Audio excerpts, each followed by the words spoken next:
Hello दोस्तों, स्वागत है आपका आपके अपने YouTube चैनल में। आज हम डिस्काउंट का पार्ट 3 पढ़ने वाले हैं। हमने इसके पार्ट 2 को कंप्लीट कर लिया है और यदि आप लोगों ने हमारे उन वीडियोस को नहीं देखा है तो सबसे पहले प्लेलिस्ट में जाकर उन वीडियोस को देखना। तो बिना टाइम खराब किए हम डायरेक्टली चलेंगे क्वेश्चन की तरफ। क्वेश्चन आपके सामने है। अब देखिए क्वेश्चन क्या है। 3 क्रमागत बट्टों 10%, 20% तथा 25% के समकक्ष एक बट्टा क्या होगा। अब देखिए हम शुरुआत से ही फ्रैक्शन मेथड का यूज करते आ रहे हैं और फ्रैक्शन मेथड का यूज करने से पहले आपको डिस्काउंट परसेंट का फॉर्मूला याद रहना चाहिए। डिस्काउंट परसेंट का फॉर्मूला क्या होता है? तो डिस्काउंट परसेंट का फॉर्मूला डिस्काउंट बटे में मार्क प्राइस इंटू में 100 होता है। जिस तरीके से प्रॉफिट परसेंट और लॉस परसेंट कॉस्ट प्राइस के ऊपर फाइंड किए जाते हैं, उसी तरीके से डिस्काउंट परसेंट मार्क प्राइस के ऊपर फाइंड किया जाता है। अब देखिए पहला डिस्काउंट आपके पास कितना है? तो 10% का है। 10% की फ्रैक्शन वैल्यू कितनी होती है? तो 1/10 होती है। दूसरा डिस्काउंट आपके पास कितना है? तो 20% का है। 20% की फ्रैक्शन वैल्यू कितनी होती है? तो 1/5 होती है। तीसरा डिस्काउंट आपके पास कितना है? 25% का है। 25% की फ्रैक्शन वैल्यू कितनी होती है? तो 1/4 होती है। अर्थात कहने का मतलब है जो न्यूमरेटर है वो डिस्काउंट है और जो डिनोमिनेटर है वो मार्क प्राइस है। और मैंने आपको कई बार बताया हुआ है जैसे ही मार्क प्राइस के अंदर से डिस्काउंट को घटाया जाता है तो क्या पता चलता है? हमें सेलिंग प्राइस पता चलता है। अब देखिए हमने यहाँ पर लिखा मार्क प्राइस और यहाँ पर लिख लिया सेलिंग प्राइस। अब देखिए 10 रुपए की कोई वस्तु थी, उसके ऊपर 1 का डिस्काउंट देकर कितने में बेचा? तो 9 रुपए में बेचा। उसी तरीके से 5 रुपए की वस्तु पर 1 का डिस्काउंट देकर कितने में बेचा? तो 4 रुपए में बेचा। उसी तरीके से 4 रुपए की वस्तु पर 1 का डिस्काउंट देकर कितने में बेचा? तो 3 रुपए में बेचा। और सबसे पहले चेक कीजिए क्रॉस में यदि कटता है तो काट लीजिए, यदि नहीं कटता है तो डायरेक्टली गुना करा देना। अब देखिए क्रॉस में हमने चेक किया तो 4 से 4 कट गया। अब इनका गुना करा दो तो 10 का गुना 5 में कराया 50 होता है। इनके बीच में रेशो रहता है 9 तिया कितना होता है? तो 27 होता है। अर्थात कहने का मतलब है 50 रुपए की वस्तु 27 रुपए में बेच दी तो कितने का डिस्काउंट दिया? 23 रुपए का डिस्काउंट दिया। और हमें डिस्काउंट परसेंट को फाइंड करना है। डिस्काउंट परसेंट मार्क प्राइस के ऊपर फाइंड किया जाता है। मार्क प्राइस आपके पास कितनी है? 50 है और प्रतिशत में चेंज करने के लिए 100 का इंटू करा दिया। अब देखिए 50 एकम 50, 50 दूना 100 होता है। 23 गुना में 2 कितना हो जाएगा? तो 46% आपका टोटल डिस्काउंट परसेंट निकल कर आ गया। दोस्तों, यह वाली मेथड लॉन्ग मेथड नहीं है, सबसे आसान मेथड फ्रैक्शन मेथड ही कहलाती है। अभी वीडियो को छोड़कर मत जाना, अभी आगे हम पूर्णांक वाले डिस्काउंट परसेंट को सॉल्व करने वाले हैं। अब हम चलते हैं हमारे अगले क्वेश्चन की तरफ। तो देखिए हमारा अगला क्वेश्चन, देखिए हमारा अगला क्वेश्चन 20%, 15% तथा 10% की छूट श्रृंखला कितनी एकल छूट के बराबर है? अब देखिए हमें डिस्काउंट परसेंट का फॉर्मूला याद रहना चाहिए। डिस्काउंट परसेंट का फॉर्मूला क्या होता है? तो डिस्काउंट बटे में मार्क प्राइस इंटू में 100 होता है। अब देखिए पहला डिस्काउंट आपके पास कितना है? तो 20% का है। 20% की फ्रैक्शन वैल्यू 1/5 होती है। दूसरा डिस्काउंट आपके पास कितना है? 15% का है। 15% की फ्रैक्शन वैल्यू 3/20 होती है। तीसरा डिस्काउंट आपके पास 10% का है। 10% की फ्रैक्शन वैल्यू 1/10 होती है। अर्थात कहने का मतलब है जो न्यूमरेटर है वो क्या है? वो डिस्काउंट है, और जो डिनोमिनेटर है वो क्या है? वो मार्क प्राइस है। मैंने आपको कई बार बताया हुआ है, जैसे ही मार्क प्राइस के अंदर से डिस्काउंट को घटाया जाता है तो हमें सेलिंग प्राइस पता चलता है। अब देखिए हमने यहाँ पर लिखा मार्क प्राइस और यहाँ पर लिखा सेलिंग प्राइस।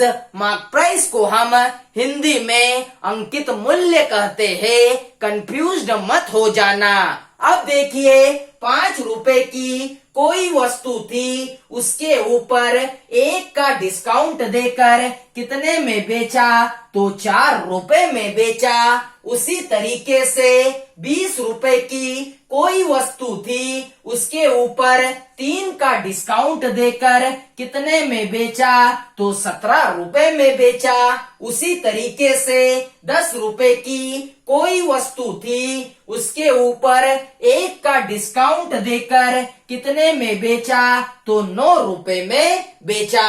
अब क्रॉस में चेक कीजिए, कोई कटता है तो उसे काट लीजिए, यदि नहीं कटता है तो डायरेक्टली गुना करा दो। अब देखिए 4 एकम 4 और 4 पंजे 20 होता है। 5 गुना में 5 25 होता है।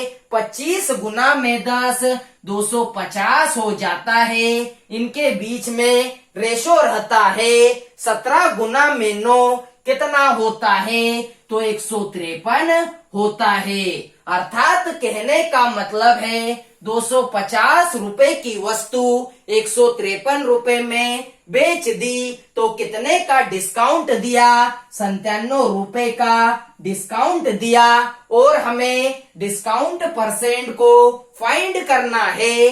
डिस्काउंट परसेंट मार्क प्राइस के ऊपर फाइंड किया जाता है। मार्क प्राइस आपके पास कितनी है? 250 रुपए है, और प्रतिशत में चेंज करने के लिए 100 का इंटू करा दिया। अब देखिए 25 चौक 100 होता है। यहाँ पर 25 एकम 25 और ये वाला 0 लगा दिया। 97 गुना में 4 कितना होता है? तो 388 होता है। बटे में कितना है? 10 है। तो पीछे से एक डिजिट के बाद में दशमलव लगा दो तो आपका जो टोटल डिस्काउंट परसेंट है कितना निकल कर आएगा? 38.80% निकल कर आ जाएगा। तो उम्मीद करता हूँ कि आपको यह क्वेश्चन समझ में आया होगा। अब हम चलते हैं हमारे अगले क्वेश्चन की तरफ। तो देखिए हमारा अगला क्वेश्चन,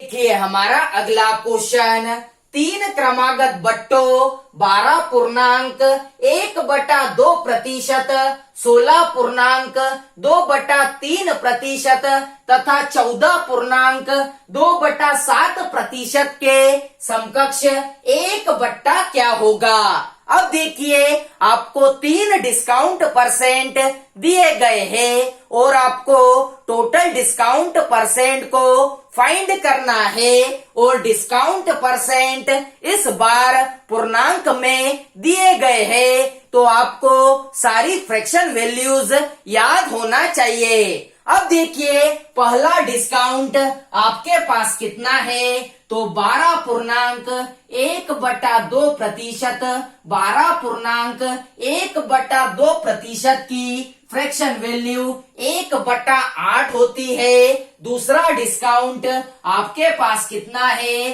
तो 16.2/3%, 16.2/3% की फ्रैक्शन वैल्यू कितनी होती है तो 1/6 होती है। तीसरा डिस्काउंट आपके पास कितना है तो 14.2/7%, इसकी फ्रैक्शन वैल्यू 1/7 होती है। अर्थात फिर से वही कंडीशन है, जो न्यूमरेटर है वो डिस्काउंट है और जो डिनोमिनेटर है वो मार्क प्राइस है। और मैंने आपको बताया मार्क प्राइस में से डिस्काउंट को जब घटाते हैं तो सेलिंग प्राइस हमें पता चलता है।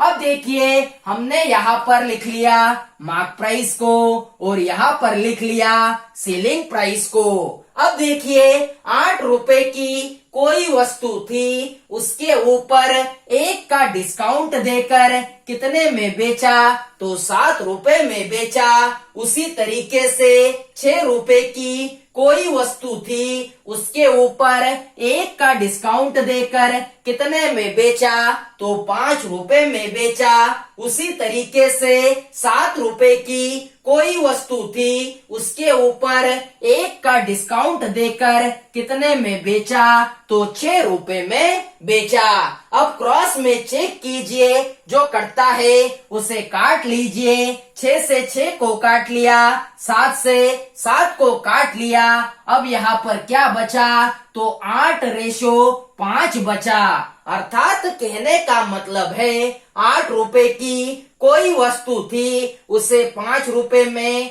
बेच दिया तो कितने का डिस्काउंट दिया 3 रुपए का डिस्काउंट दिया। और हमें डिस्काउंट परसेंट को फाइंड करना है। डिस्काउंट परसेंट मार्क प्राइस के ऊपर फाइंड किया जाता है। मार्क प्राइस आपके पास कितनी है 8 है और प्रतिशत में चेंज करने के लिए 100 का इंटू करा दिया। अब देखिए 4 दूना 8 होता है, 4 से यह 25 बार कट जाता है। 25 गुना में 3 75 होता है, बटे में कितना है 2 है। 75 को जब आप 2 से भाग दोगे तो 37.50% आपका टोटल डिस्काउंट निकल कर आ जाएगा। तो उम्मीद करता हूँ कि अब कभी आपको पूर्णांक में भी डिस्काउंट परसेंट आ जाए तो आप उसे आसानी से सॉल्व कर सकते हो। बस आपको सारी फ्रैक्शन वैल्यूज याद होना चाहिए। अब हम चलते हैं हमारे अगले क्वेश्चन की तरफ। तो देखिए हमारा अगला क्वेश्चन, देखिए हमारा अगला क्वेश्चन 20% तथा 5% के 2 क्रमवार बट्टे किस एकमात्र बट्टे के समतुल्य है। अब देखिए आपको 2 डिस्काउंट परसेंट दिए गए हैं। 20% की फ्रैक्शन वैल्यू कितनी होती है तो 1/5 होती है। 5% की फ्रैक्शन वैल्यू कितनी होती है तो 1/20 होती है। अर्थात जो न्यूमरेटर है वो डिस्काउंट है और जो डिनोमिनेटर है वो मार्क प्राइस है। और मैंने आपको बताया मार्क प्राइस में से डिस्काउंट को जब घटाते हैं तो सेलिंग प्राइस हमें पता चलता है। अब देखिए हमने यहाँ पर लिखा मार्क प्राइस और यहाँ पर लिख लिया सेलिंग प्राइस। 5 रुपए की कोई वस्तु थी, उसके ऊपर 1 का डिस्काउंट देकर कितने में बेचा? 4 रुपए में बेचा। उसी तरीके से 20 रुपए की कोई वस्तु थी, उसके ऊपर 1 का डिस्काउंट देकर कितने में बेचा? तो 19 रुपए में बेचा। अब देखिए क्रॉस में चेक कीजिए, जो कटता है उसे काट लो तो 4 एकम 4 और 4 पंजे 20 होता है। अब इनका गुना करा लो तो 5 गुना में 5 25 होता है। इनके बीच में रेशो रहता है 19 गुना में 1 19 होता है। अर्थात कहने का मतलब है 25 रुपए की वस्तु थी, उसे 19 रुपए में बेच दिया तो कितने का डिस्काउंट दिया? 6 रुपए का डिस्काउंट दिया। और हमें डिस्काउंट परसेंट को फाइंड करना है। डिस्काउंट परसेंट मार्क प्राइस के ऊपर फाइंड किया जाता है। मार्क प्राइस आपके पास कितनी है? 25 है और प्रतिशत में चेंज करने के लिए 100 का इंटू करा दिया। अब देखिए 25 एकम 25, 25 चौक 100 होता है। 6 गुना में 4 कितना हो जाएगा? तो 24% का टोटल डिस्काउंट निकलकर आ गया। तो उम्मीद करता हूँ कि आज के बाद एकल बट्टे से या फिर क्रमागत बट्टे से या फिर सक्सेसिव डिस्काउंट से आपका एक भी क्वेश्चन गलत नहीं होगा। इसके ऊपर हमने 2 वीडियो को अपलोड कर दिया है। तो आज के वीडियो को यहीं तक रखते हैं। यदि आप लोगों को हमारा यह वीडियो अच्छा लगा हो तो वीडियो को ज्यादा से ज्यादा लाइक कीजिए, शेयर कीजिए, सब्सक्राइब कीजिए और बेल आइकन को जरूर दबाएं, जिससे कि हमारे आने वाले वीडियोस आपको प्रॉपर वे में मिल सके। जय हिंद।